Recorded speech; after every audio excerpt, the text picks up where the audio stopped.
मंत्र पाठ। ओम सहना भवतु सहनौ भुनक्तु सह वीर्यं करवावहै तेजस्विनावधीतमस्तु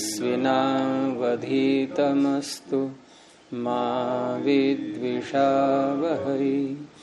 ओम शांति शांति शांति। प्रथमा वृत्ति की 86वीं कक्षा। न पदांत सूत्र में पदांत द्विवचन वरे या लोप स्वर यहाँ तक देख लिया था। कोई पीछे पूछना है? एक छोटी सी बात है, ये संन्यंगो सूत्र के उसमें लिखा है कि अनभ्यास अवयव के प्रथम एकाच को द्वित होता है। और जब हम ये अध्याय में देखते हैं तो इसमें भी पूर्व अभ्यास का एक सूत्र आ रहा है। तो मेरे को ये थोड़ी सी शंका है कि अभ्यास हम पहले करते हैं या द्वित्व के बाद? हाँ जी, द्वित्व के बाद। ये पूर्व कब बनेगा? पूर्व शब्द सापेक्ष है कि निरपेक्ष है? सापेक्ष है। क्या चाहिए इसको? पूर्व, अभ्यास का पूर्व। मैंने पूछा क्या चाहिए इसको? सापेक्ष किसे कहते हैं? जो किसी की अपेक्षा से। हाँ, तो किसकी अपेक्षा चाहिए इसको? वही तो पूछ रहा हूँ मैं। कौन चाहिए इसको? और अपने पर कोई चाहिए। तो ये कहो ना, मैंने कहा कि क्या चाहिए इसको, आपका उत्तर होना चाहिए पर। तो ये पर और पूर्व ये दोनों कब बनते हैं? द्वित्व से पहले, द्वित्व के बाद? फिर शंका आपकी कैसे बन गई? तो फिर उन्होंने अनअभ्यास जो लिखा है, अनअभ्यास अवयव को द्वित होता है। हाँ, अभ्यास संज्ञा ये वो वाली है जो अभ्यास प्रकरण के अंदर जाके। नहीं, यही संज्ञा है अभ्यास जो कर रहे हैं हम। और कौन सी होगी? और कौन सी होगी? अभ्यास प्रकरण में भी जाते हैं ना, पूर्व सभी प्राय है, परे भी कोई है। नहीं, हमने अभ्यास कर लिया, द्वित्व कर लिया, अभ्यास संज्ञा हो गई है। पहले अभ्यास संज्ञा करते हैं फिर द्वित्व करते हैं। बड़ी विचित्र बात है आपकी। पहले अभ्यास संज्ञा किस सूत्र से करेंगे? नहीं, किस सूत्र से करेंगे? आप पूछ कहाँ? आप तो जो है मुझसे पूछने लगी। आपकी शंका उठी है तो कोई सूत्र सामने आएगा आपको तभी तो कि देखो ये है सूत्र, बिना द्वित्व की अभ्यास संज्ञा कर देता है ये। तो ये पहले कर लें क्या हम इससे? तो कौन सूत्र है वो ऐसा जो बिना द्वित्व की अभ्यास संज्ञा करता है? फिर तो अभ्यास संज्ञा तो बाद में ही होनी है, द्वित्व के बाद ही। अब द्वित्व के बाद अभ्यास संज्ञा हो चुकी है और उसके बाद हम उसको फिर द्वित्व कर लें, यानी द्वित्व किया फिर द्वित्व फिर द्वित्व फिर द्वित्व, यानी अभ्यास को भी द्वित्व करते रहे लगातार। उसमें क्या बात है? तो वो नहीं होता है। फिर दूसरी बात यह है कि ये प्रतिदाहरण जो है ये काशिका में आएंगे आगे चल करके कि अनभ्यासस्य क्यों कहा। अब जो उदाहरण आएगा वो वहां समझेंगे। यहाँ सारी बातें क्या आवश्यकता है समझने की। यहाँ केवल इतना समझो कि सन्नंत यंगंत अथवा लिट लकार परे हो या श्लू परे हो या चंग परे हो तो द्वित्व हो जाता है धातु को। अभ्यास अनभ्यास को छोड़ दो, अभी धातु को द्वित्व होता है ये पकड़ लो बस। अनभ्यास धातु को होता है तो अनभ्यास अभी तो है ही हमारे सामने। अभी हम जिसको द्वित्व कर रहे हैं क्या उसका नाम अभ्यास है? बस इतने अर्थ में ले लो, अनभ्यासी ही है वो बस। आपके अंदर ये प्रश्न उठ रहा है कि अनभ्यास कहने की आवश्यकता ही क्या पड़ी थी, जबकि अभ्यास तो द्वित्व के बाद बनता है। द्वित्व से पहले तो अनभ्यास है ही, वो सदा ही रहेगा। ये शंका आपके अंदर आ रही है कि सदा अनभ्यास ही तो रहेगा द्वित्व से पहले, तो कहना क्यों पड़ रहा है उसको? फिर वो तो है ही अनभ्यास, क्योंकि निरर्थक बात तो कहीं नहीं जाती है और फिर भी कहा जा रहा है कि अनभ्यास है। तो आपको शंका उठी कि इसका अर्थ है अभ्यास भी हो सकता है द्वित्व से पहले। तभी तो कहना है कि अनभ्यास को द्वित्व करना है, अभ्यास को नहीं करना है। मैंने वो 7-4 में जो अभ्यास प्रकरण लिखा, बात समझ में आ गई नहीं? जी जी।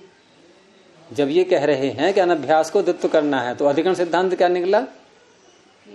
अभ्यास भी होता है, इसका अर्थ है द्वित्व से पहले। वो कैसे होता है? वो कैसे होता है, ये शंका आपको थी। तो ये बाद में देखेंगे इसको। काशिका में चल गए। तो आगे है फिर सवर्ण स्वर के बाद, लेकिन अगला उदाहरण जो आ रहा है वो स्वर और सवर्ण और अनुस्वार, ये दोनों विधियां उसमें लग जाती हैं। यद्यपि अनुस्वार का आगे अकेला उदाहरण भी आएगा, शिंशंती, लेकिन उससे पहले जो शिंढी उदाहरण दिया है इसमें सवर्ण और अनुस्वार, ये दोनों बातें आपको देखने को मिलेंगी।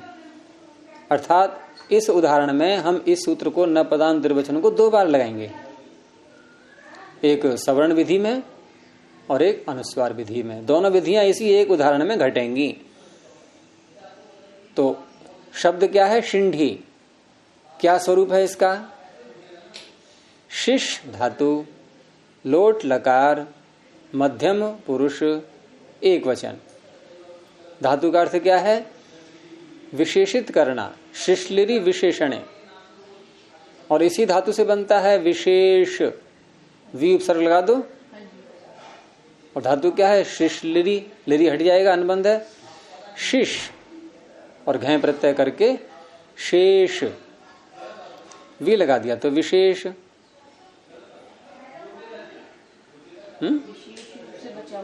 तो शिंढी का अर्थ क्या हो गया? विशेषित करो, लोट लगा रहे हैं ना, आदेश। तो शिशलिरी धातु, शिश धातु से लोट लकार ले आए, लोट च सूत्र से, और लोट लकार के स्थान पर कौन सा प्रत्यय लाएंगे? जल्दी बोलो। सिप, तिप्तस जी, सिप, शिश और सी।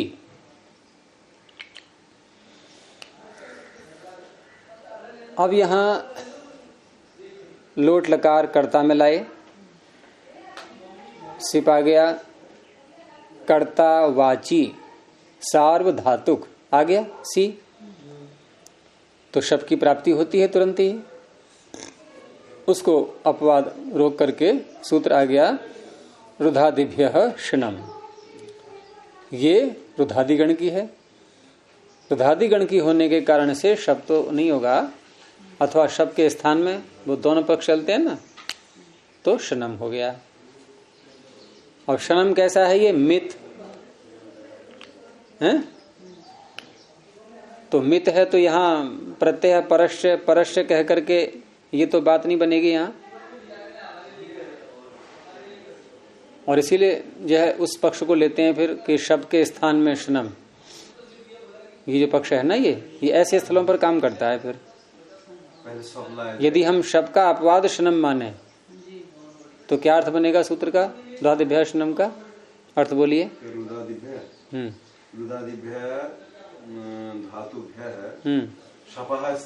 अरे हम शनम को अलग से माने, स्थान में न माने तो क्या, अपवाद माने तो अपवाद माने, हाँ, तो क्या अर्थ करेंगे? कर्तरी वाचरी रुधादिभ्यः धातुभ्यः कर्तरी सनम, सार्वधातुक प्रत्यय सनम भवति। प्रत्यय भवति नहीं बोलोगे आप, परा भवति नहीं बोलोगे, सनम प्रत्यय परस्य, ठीक है, प्रत्यय परे होता है। तो किधर आएगा ये शिश के? सनम मिदजन।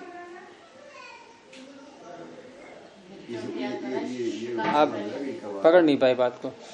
हम जब शब्द का अपवाद मानेंगे शनम को, अर्थ बनेगा रुधादियों से उत्तर, कर्तावाची सार्वधातुक परे रहते, शनम प्रत्यय परे होता है। अब षष्ठी निर्दिष्ट को तो नहीं है, ये षष्ठी निर्दिष्ट को तो नहीं है, तो परे होता है, ठीक है, शिश के परे आ जाएगा। अब आप लगा सकते हो क्या मेरे से उनके हाथ पर है?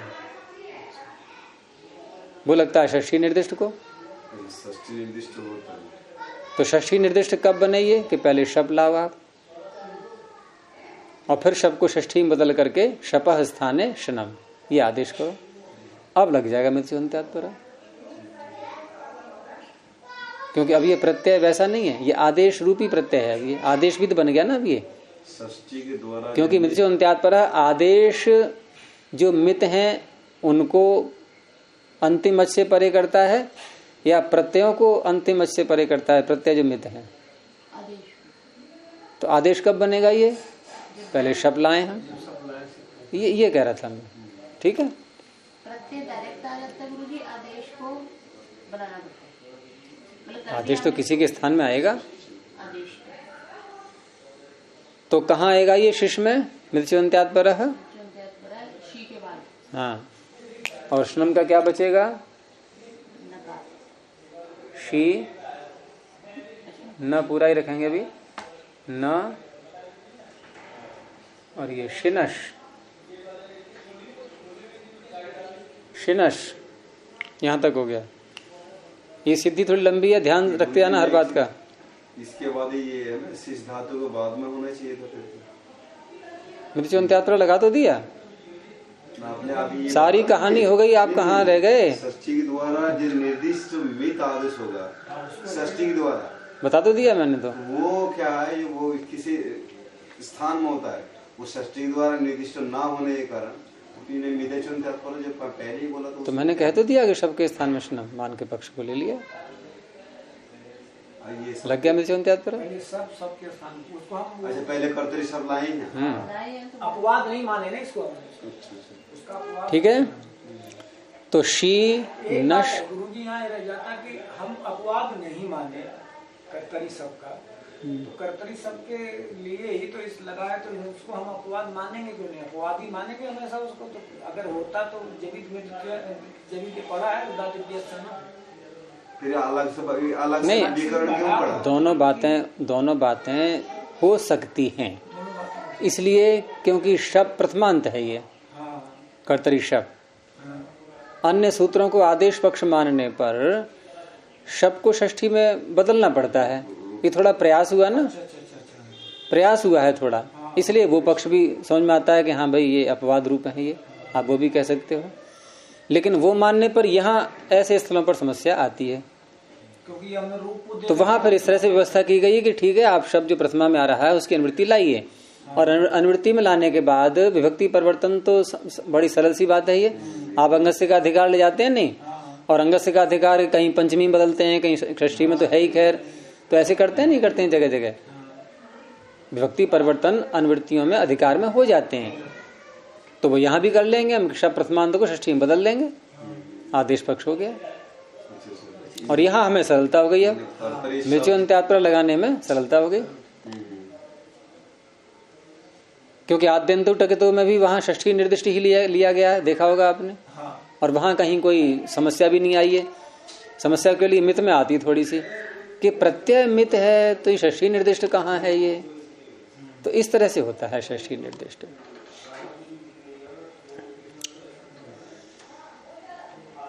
तो शिनश और सी, अब सी के स्थान में लोट लकार में सामान्य सूत्र जो लगता है सर्वत्र कि जब भी कहीं सी आएगा तो बिना शर्त के उस सी के स्थान पर ही हो जाता है।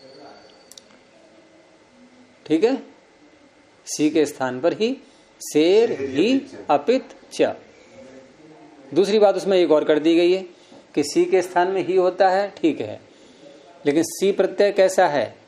ङित है या अंगित है? नहीं है, ङित है या नहीं है? सी प्रत्यय ङित है या नहीं है? क्यों नहीं है? आपको ये प्रश्न करना चाहिए था कि ङित किस सूत्र से होगा ये, क्योंकि इसमें घकार तो लगा नहीं है। सिप, सिंह है कि सिप है? ये अपित है। सिप अपित है, सिप पित्त है। तो अपित किसको कहा था अभी? आप गीत कह रहे थे ना, तो पित्त और गीत को हो जाता। नहीं, आपने अपित किसको कहा? मेरा प्रश्न पकड़ो पहले। मैंने पित्त, ये तो बाद में कहा आपने। अपित गलत बोला। हाँ तो ये कहो ना, आप उस गलत शब्द को न बोल करके और बात को घुमा रहे हो मेरे सामने। चलो आज थोड़ा व्याख्या मत करो उसकी। तो सिप ङित है क्या?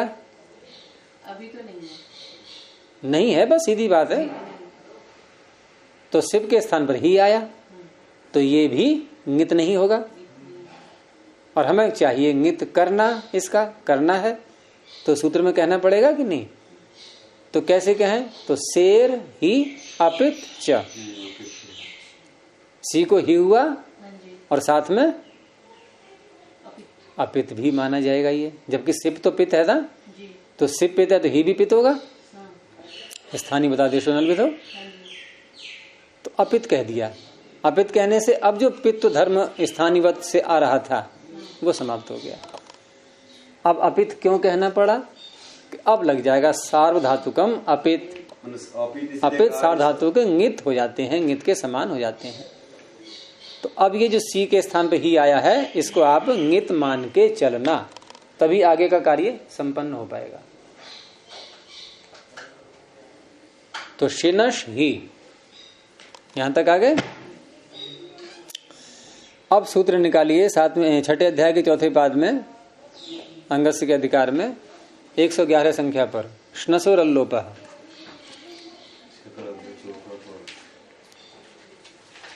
ये उस दिन भी लगाया था। हाँ, तो श्नसोरल्लोपः जो सूत्र है 111 संख्या पर, यहां सार्व धातु के, एक तो ये लेना है ऊपर से, दूसरा 98 संख्या से ङिति दिख रहा है नहीं?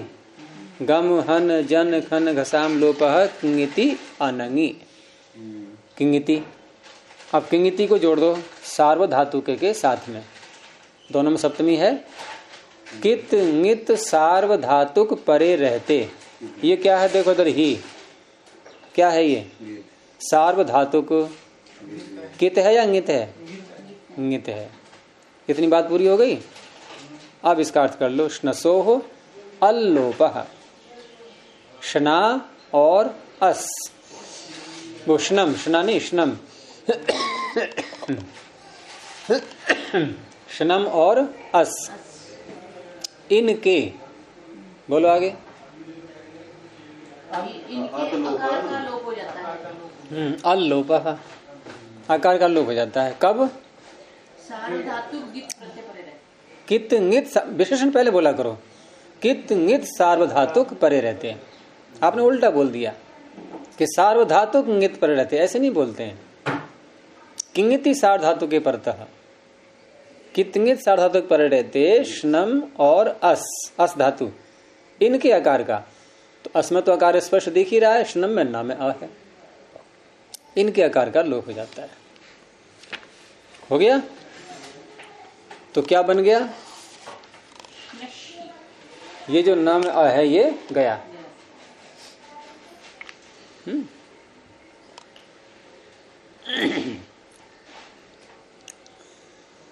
अब ये जो ही है,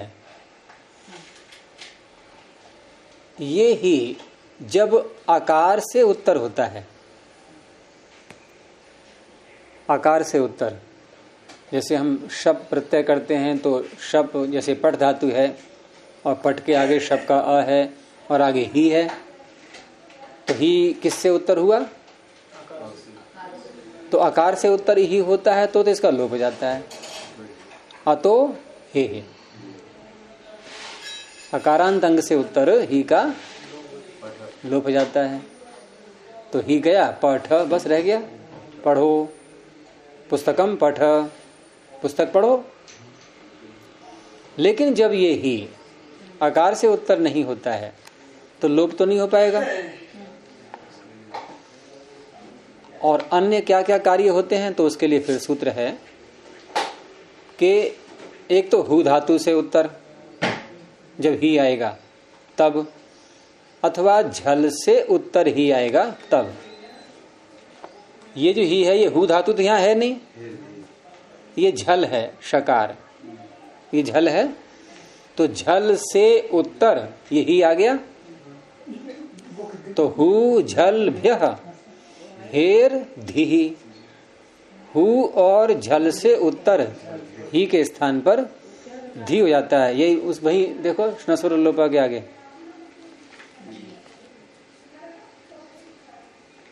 उससे नहीं ऊपर ऊपर 101 नंबर पे, 101 संख्या पर है झलभ्यो, जलभ्यो, झलभ्यो, जलभ्यो, जानी झा है, झलभ्यो। हाँ वो झलभ्यो। ये आपको वही काम कर रहा है, वो हलंग्याभ्यो वाला। अभी तक वो वायरस घुसा हुआ है, अभी वो निकला नहीं है। जब ला में आ है ही नहीं तो झलभ्यो कैसे बोल सकते हो आप?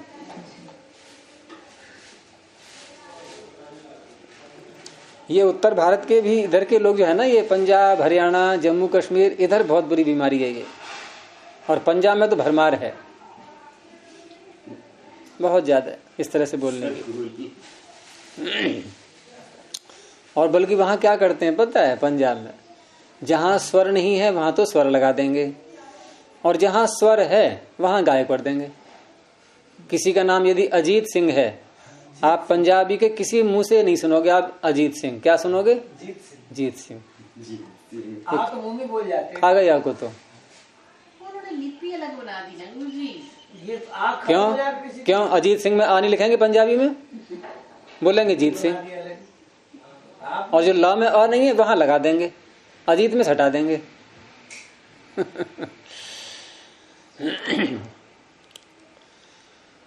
तो हु जल भ्यो हेरधी, बहुत स्पष्ट अर्थ हो गया कि हु और झल से उत्तर।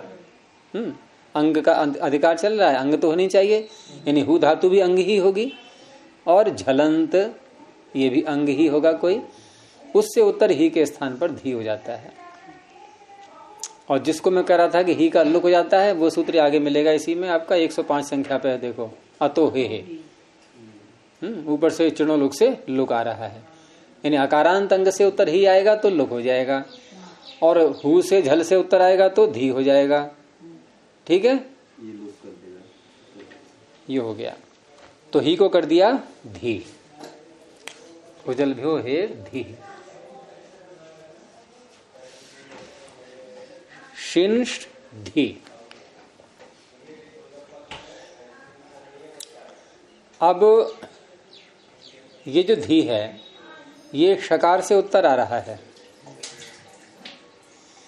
ये झल है ही, तो झल से उत्तर नहीं, इस झल के हाँ, ये जो श है ये शकार के योग में, शकार के योग में तवर्ग आ गया, तो तवर्ग या तो शकार के योग में आ जाए या टवर्ग के योग में आ जाए। और उस अवस्था में जब अर्थ करते हैं किसी के योग में तो तृतीया व्यक्ति बोलते हैं, ष्टुना, ष्टुहु। ऊपर से आ रहा है स्तोहो, षष्ठी का एक वचन, षष्ठी का एक वचन, तो सकार और तवर्ग के स्थान में, ये तो स्तोह का अर्थ हो गया, ऊपर से आ रहा है। और ष्टुहु ये प्रथमा है, यानी सकार और तवर्ग के स्थान में शकार और टवर्ग हो जाता है। कब होता है? तो तृतीया लगा दी ष्टुना, शकार और टवर्ग के योग में।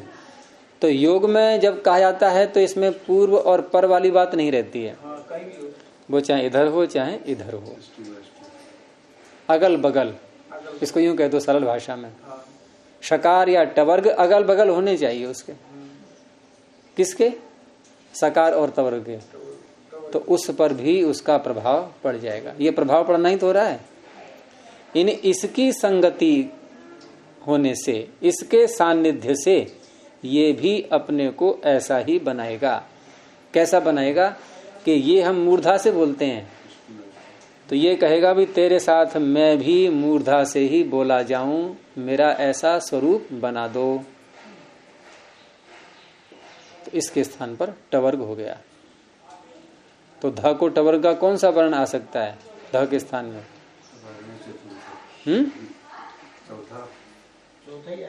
हकारेण, क्या बोल रहे हो आप? हकारेण चतुर्था क्यों बोल दिया आपने? अब हकार कहाँ है ये? तो आप क्यों सूत्र निकल रहा है आपके मुंह से? आप कहीं के कहीं पहुंच जाते हो। इसके चतुर्थ स्थान है ना? हाँ, स्थानीय अंतर्थ में लगाओ सीधा, तो क्या हो गया? ढी।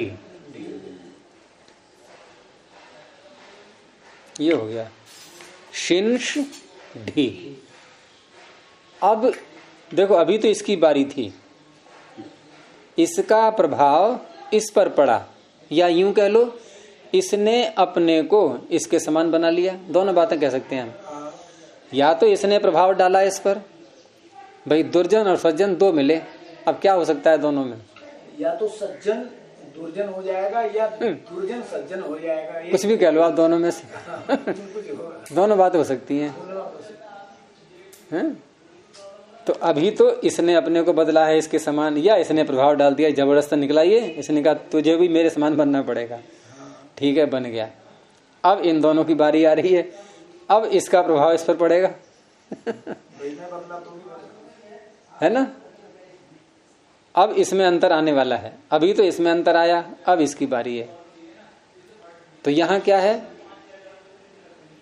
कि झलों के स्थान में नहीं, इसका अभी तो स्नाष्टु लग गया। हाँ, उसके बाद झलाम जश झशी निकालो, अंतिम पृष्ठ पर है ये। अंतिम पृष्ठ पर झलाम जश झशी, झलों के स्थान में, ये झल है, झलों के स्थान में जश हो जाता है, झश परे रहते। झश में कौन कौन से वर्ण आते हैं? झभय घढ़ धश, ये भी झश था। तो ये सूत्र हम यहां भी लगा सकते थे या नहीं? हैं? क्यों नहीं लगाया? वो नहीं होता ना। ये तो कोई उत्तर नहीं बना। ये सूत्र ये नहीं देखते हैं कि मेरे लगने से फिर वो नहीं हो पाएगा, मैं उसका भी थोड़ा ध्यान रखूं, ऐसा नहीं होता। हाँ, ये काम करेगा यहाँ पर, लेकिन बोल तो दिया आपने, जरा व्याख्या करो कैसे करेगा ये काम यहाँ। पर वाला ना ये स्ट्रांग होता है, पर वाला बल। तो वहां तो अर्थ ये है ना कि 7.25 अध्याय और 3 पाद। तो तीन त्रिपादी के हैं दोनों सूत्र। तो त्रिपादी में भी तो वो, हाँ, त्रिपादी में भी पूर्व पर चलता है। तो ष्टुनाष्टु सूत्र 40 संख्या पर है, अंतिम पृष्ठ में ही। और झरझरी सवर्ण झलाम जश झशी ये 52 संख्या पर है। अब यदि हम झलाम जश झशी को पहले लगा लें, ष्टुनाष्टु से पहले, ठीक है, तो इस ष्टुनाष्टु की दृष्टि में वो सिद्धि ही है, वो फिर लगेगा, वो तो नहीं मानने वाला। तो जो पहले भी लग जाए बाद में भी लग जाए तो उसको हमेशा प्रारंभ में ही लगाते हैं, क्योंकि उसमें कोई फर्क नहीं पड़ने वाला है। तो ष्टनाष्टु को पहले लगा दिया हमने। यद्यपि क्रम ये भी रख सकते हैं आपके, पहले इसको ढ बना लें तो तब भी तो टवर्ग बनेगा ये। तो टवर्ग के योग में भी तवर्ग को टवर्ग हो जाता है, शकार के योग में भी तवर्ग को टवर्ग हो जाता है, उसमें कोई अंतर नहीं पड़ने वाला है। आप दोनों सूत्रों में से ष्टनाष्टु या झलाम जश झशी कुछ भी कर सकते हैं आगे पीछे, लेकिन फिर भी एक व्यवस्था करनी पड़ती है। तो ये पूर्वत्र सिद्धम गुरुजी मेरे कभी भी समझ नहीं। दो अर्थ हैं इसके। पूर्वत्र असिद्धम, जहां सूत्र की लोकेशन है, वहां जो पूर्व सारे निकल गए उनकी दृष्टि में 3 पाद असिद्ध। अब इसको लोकेशन को छोड़ दो, अब इसको मानो अधिकार सूत्र। आप अधिकार सूत्र में पूर्वत्र शब्द क्या लगता जाएगा ये।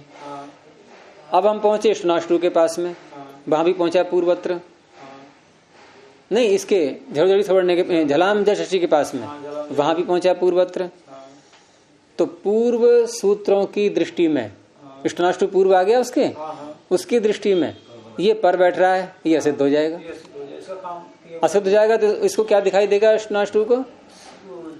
धकार, धकार दिखाई देगा, इसको धकार ही दिखाई देगा। फिर भी धकार तो पहले से ही है, लेकिन ये असिद्ध हो जाएगा। ये गलत बोल गया मैं, ये असिद्ध हो जाएगा। इसको जो हम ड करने वाले हैं झलाम जश झशी से, इसको क्या दिखाई देगा? शकार। तो शकार दिखाई दे या डकार दिखाई दे, उसमें अंतर तो कुछ नहीं पड़ता है, क्योंकि शकार के योग में भी तवर को टवर करेगा और टवर्ग के योग में भी तवर को टवर करेगा, लेकिन दिखाई तो उसको यहाँ पर शकार ही देगा। तो जो सूत्र किसी अन्य के लगने के बाद भी वो फिर भी लग सकता है, उसको पहले लगाते हैं। जैसे हम हसीचे और भोभगो में देखते हैं कि आप भोभगो लगा दो तब भी लगेगा हसीचे, वो नहीं मानने वाला। तो इसलिए यहाँ पूर्वत्र सिद्धम के दोनों प्रकार के अर्थ चलते हैं। तो ये लगा दिया। फिर हमने झलाम जश झशी, झश परे हो, झल के स्थान पर भी जश हो जाता है। तो श को जश करेंगे स्थानीय अंतरतमः लगा करके। जश में 4-5 वर्ण है, उसमें डकार ही फिट बैठेगा। ये हो गया ड। शिंड ढी, ठीक है, शिंड ढी, ये शी फिर नकार फिर डकार फिर ढी, ये स्थिति बन गई। अब यहां एक की बलि चढ़ेगी। अब ये जो है ना, ये 3 व्यंजन इकट्ठे हो गए, नकार डकार ढकार, एक को भागना पड़ेगा। अब नियम क्या काम करता है यहाँ, ये जो नकार है ये झर प्रत्याहार में है क्या?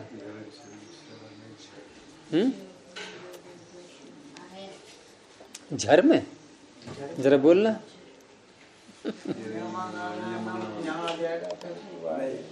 झर में नहीं देखना है आपको, देखना है आपको, देखना है यर में।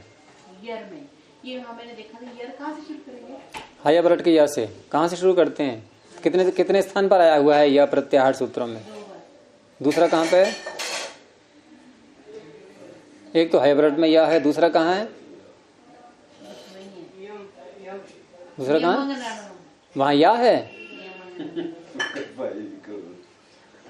या है कि यहाँ है? वहां फिर केवल एक ही वर्ण है ऐसा जो 2 बार आता है, हा। हया बरट में हा, हल में हा, और कोई नहीं 2 बार आने वाला। तो यर प्रत्याहार में ये नकार आया या नहीं? यर में, हाँ यर में आ जाएगा। आ गया। तो यर से उत्तर, यर से उत्तर, ये झर में आता है नहीं? झर, झभे घड़दश जब गड, यर से उत्तर झर का लोप जाता है, लेकिन शर्त है कब? कि आगे भी झर परे होना चाहिए, और वो भी कैसा झर? सवर्ण झर। सवर्ण झर क्यों कहना पड़ा? केवल इतना कहे थे कि झर परे रहते, तो सवर्ण झर क्यों कहना पड़ा? क्योंकि झर में ऐसे वर्ण भी हैं जो इधर का सवर्ण नहीं भी हो सकता है। भाई झबे से लेकर के आप कहां तक पहुंचोगे? शश सर, तो असवर्ण झर भी तो आ सकता है, असवर्ण झर भी तो आ सकता है, वो नहीं होना चाहिए। यानी जैसा झर यहाँ है वैसा ही झर आगे हो, सवर्ण झर।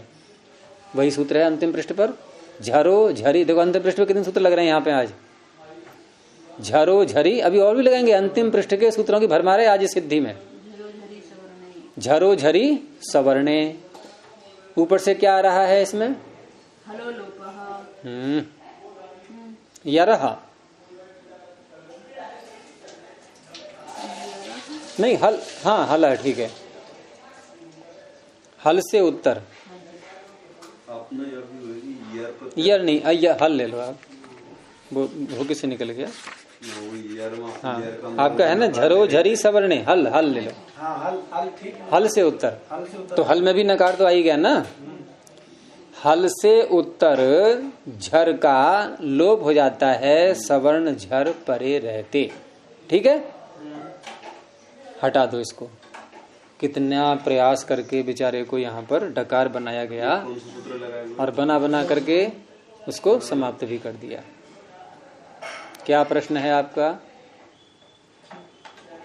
हैं? ये हल की अनुवृत्ति ला रहे हैं या? तो क्या समस्या है? इसमें हल की अनुवृत्ति लाने की क्या जरूरत है? कैसे करेंगे फिर आप लोग? ये झरो झरी सवर्ण अगर लगा दी, माँ ये लगा दिया इसमें। हाँ, तो अच्छे से उत्तर भी करने लगेगा ये तो ना, आज के तो कोई मतलब नहीं होता ना। अरे आप यहीं देख रहे हो ना, और तो हरण ऐसे आएंगे, वहां तो लगन करने लगेगा फिर ये लोप। आपने यहाँ देख रहे हो कि यहाँ तो जो है अच्छा ही नहीं, यहाँ क्यों लगेगा? आज से उत्तर क्यों प्राप्त होगा? अरे यहाँ नहीं है तभी तो यहाँ लग रहा है ये सूत्र। ये जहां अज से आगे झर आएगा वहां नहीं लगता ये। झरा उत्तरा कहाँ से कर दिया आपने? षष्ठी की पंचमी अर्थ करने लगे। षष्ठी है झरा, आप झरा में पंचमी करने लगे क्या? फिर लोप किसका करेंगे आप? हैं? फिर वही झर से सवर्ण झर का, झरका, हाँ लोप होता है, झरका लोप होता है। हाँ सवर्ण झर पड़े रहते, लेकिन किससे उत्तर झर का लोप होता है? सर्वत्र नहीं होगा, हल से उत्तर हुआ केवल। अगर ऐसा करोगे कि झरी पड़ता झर से लोपा होती तो फिर ये, हाँ अगर पंचमी कर लिया आपने तो लोप किसका करेंगे? लोप किसका करोगे? कि झर से उत्तर लोप होता है, सवर्ण झर पड़ते किसका? तो ये गया, हल लाना पड़ेगा। ये गया, क्या रह गया अब? हल्का लोप है। अब क्या रह गया? शिन और ढी, यहां तक पहुंच गए, शिन और ढी। अब ये जो नकार है ये पद के अंत में है कि अपदांत है? पद तो पूरा है, ये सुप्तिंगंतम पदम पूरा पद है, शिन ढी इतना पद है, ये अपदांत हो गया। तो अपदांत नकार से उत्तर है, अपदांत नकार के स्थान में, अपदांत नकार के स्थान में अनुस्वार हो जाता है झल परे रहते। नश्च अपदांतस्य झली, नश्चापदांतस्य झली, निकाल लो, 8वें अध्याय के तीसरे पाद में है, 24 संख्या पर। और नश्च, च कहने से ऊपर से मकार भी आ जाता है, यानी कि अपदांत नकार मकार इनके स्थान में अनुस्वार हो जाता है झल परे रहते। ठीक है।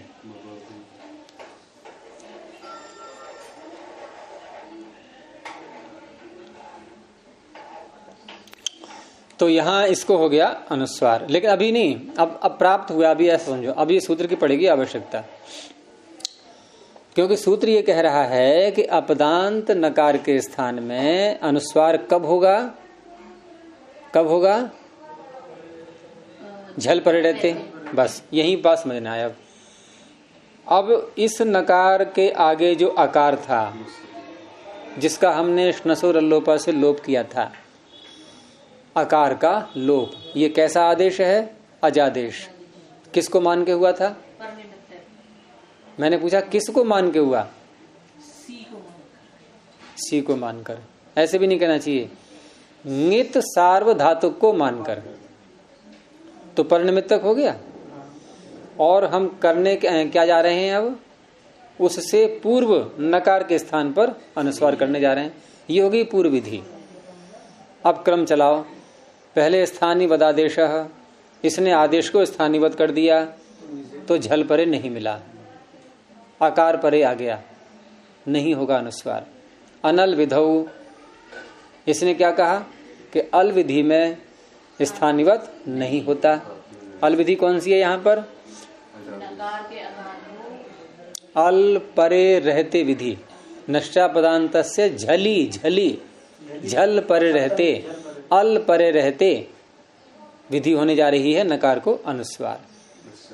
तो अल परे रहते आप विधि कर रहे हो तो स्थानीयवत नहीं होगा, नहीं होगा तो होने लगा फिर अनुस्वार। फिर आया चाहे परस्मिन पूर्व विधौ कि आपका ये पर निमित्तक आदेश है कि हाँ है, और आप पूर्व विधि करने जा रहे हैं कि हाँ, तो हो जाएगा स्थानीयवत, फिर नहीं हो पाया अनुस्वार। अब ये आ गया कि अनुस्वार विधि करने में, नपदांत सूत्र, अनुस्वार विधि करने में पर निमित्तक अजादेश स्थानीयवत नहीं होगा। नहीं होगा तो सरलता से झल परे मिल गया, अनुस्वार कर दिया। कर दें अब? 2 बार रुकावटें आई थी, दोनों हटा दी गई। तो अब क्या स्थिति है ये देखो आप, नकार को कर दिया हमने अनुस्वार, तो यही तो लिखेंगे अब, शिम शिम ढी। अब यह है स्थिति।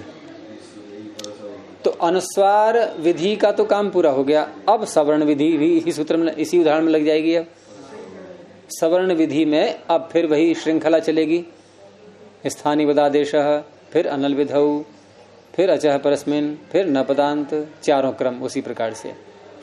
तो अनुस्वार में कैसे करेंगे यहाँ पर कि अनुस्वार को पर सवर्ण करने वाला सूत्र अनुस्वार, फिर अंतिम पृष्ठ, अनुस्वारस्य यही पर सवर्ण। इसमें किसी की अनुवृत्ति नहीं है, बहुत सरल अर्थ है सूत्र का। अनुस्वार के स्थान में पर सवर्ण हो जाता है, यय परे रहते। अनुस्वार ये रहा, पर सवर्ण, पर क्या है? ढ। तो ढ का सवर्ण क्या आना चाहिए अनुस्वार के स्थान में? मूर्धा का है ढ। तो मूर्धा में ढूंढो कौन सा ऐसा वर्ण है जो नासिका से भी बोला जाता हो। अणा, अणा होने लगा इसके स्थान पर। कब होता है? यय परे रहते। तो ये जो पर है ये यय में भी आ रहा है। ढ, घ ढ धश, हयव्रत के यश चलेंगे यय कपय तक। तो यय पर रहते अनुस्वार के स्थान में परसवर्ण होने लगा। तो क्या परे चाहिए इसको परसवर्ण करने वाले सूत्र को? यय, यय परे चाहिए। अच्छा, यय परे चाहिए। और यहाँ ये जो अजादेश है वही उसी को देखना है दोबारा फिर कि ये जो न के लोप में न में जो अ हटाया था हमने, ये स्थानीय बदादेश से यदि स्थानीयवत हो जाए तो यय परे मिलेगा उसको? अच परे मिलेगा, नहीं कर पाएगा। अनल विधौ, अल विधि में नहीं होता स्थानीयवत। अल विधि कैसी है इसकी? कौन सी है? सप्तमी वाली। यय परे रहते, तो यय अल है, इसने कर दिया स्थानीयवत का निषेध, परसवर्ण होने लगा। फिर आ गया चाहे प्रश्न कि पर निमित्तक अजादेश, पूर्व विधि क्या है? अनुस्वार को परसवर्ण करना, ये करने लगा फिर स्थानीयवत उसको। फिर यह परे नहीं मिलेगा।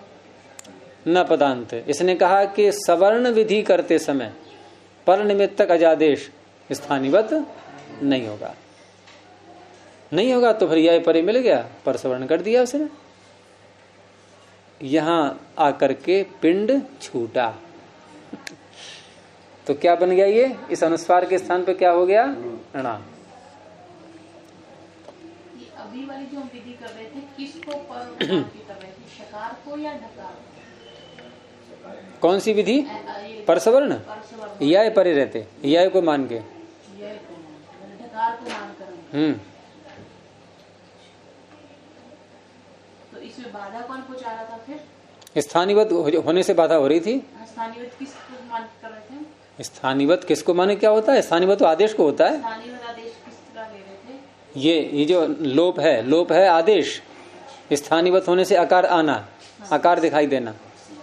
जब आकार दिखाई देगा अनुस्वार के आगे तो यह कहाँ दिखाई देगा? फिर यह तो उसके आगे पहुंच गया, अनुस्वार के आगे फिर आकार दिखाई देगा उसको। तो अनुस्वार से ही परसवर्ण को यह कहाँ दिखाई देगा? पर गुरुजी फिर अनुस्वार भी तो नहीं होगा, उसको हमको मान वो पहले लगा चुके हैं हम पहले लगा चुके हैं, 2 बार लगाए सूत्र हमने।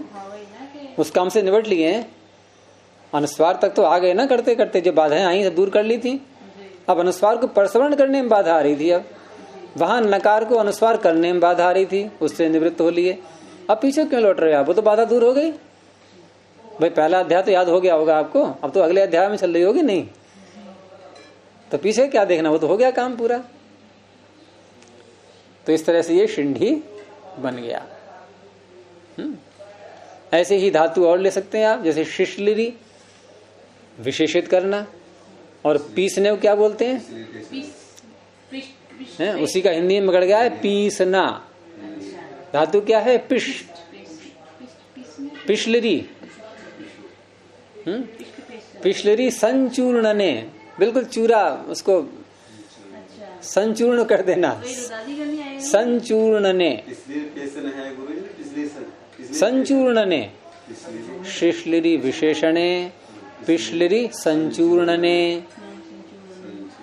तो पिश धातु उससे क्या बन जाएगा? पिंडी। और इसीलिए जब वो बनाते ना पिंडी, तो आटे को गूंद गांध के वो हो गया ना, संचूर्ण मिला दिया सारा, बिल्कुल एक कर दिया, वो बन गई पिंडी। तो पिंडी, तो पिंडी का अर्थ क्या हुआ? पीस दो, लोट लकार, मध्यम पुरुष, एक वचन। कैसे रूप चलेंगे गुरुजी इसके? कौन से लकार में? लोट में। पिनष्टु,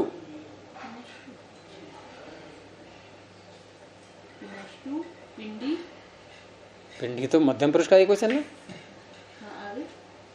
पहले लट के सीखो ना। अच्छा, पिनष्टि, पिंशः, पिंशंति, ये कठिन होते हैं रूप इसके।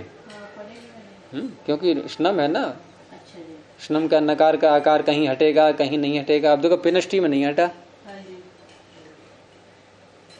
और आगे पिंष्ट, अब नकार का आकार हट गया न में से अ, क्यों? आगे इंगित प्रत्यय आ गया, श्नसुर लोप। 3 स्थानों पर नहीं हटेगा, तिप सिप मिप में। ये पित है ना तीनों। हाँ जी। लेकिन लोट लकार ऐसा है कि जहां सिप, वो भी जब ही आया तो अपित हो गया, वो अपित होने से वहां भी नकार का आकार न में से अ हटेगा, पिंडी, जो कि पिनष्टु में नहीं हटा है। पिनष्टु, पिंष्टाम, पिंशंतु, पिंडी, पिंष्टम, पिंष्ट, पेशानी, पेशाव, पेशाम।